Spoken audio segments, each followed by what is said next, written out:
Kahit imposible, tandaan mo, gagawin ng Diyos para sa iyo. Kahit parang imposible para sa kabuhayan mo, para sa relasyon mo, para sa pangarap mo, para sa kalusugan mo, gagawin ng Diyos. Kahit parang mahirap sa tingin mo, gagawin ng Diyos para sa iyo, para sa pamilya mo.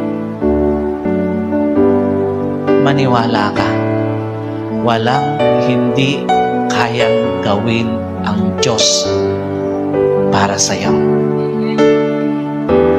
Maniwala ka, today is the day of your freedom. Palalayain ka ng Diyos sa isang relasyon na hindi mo deserve.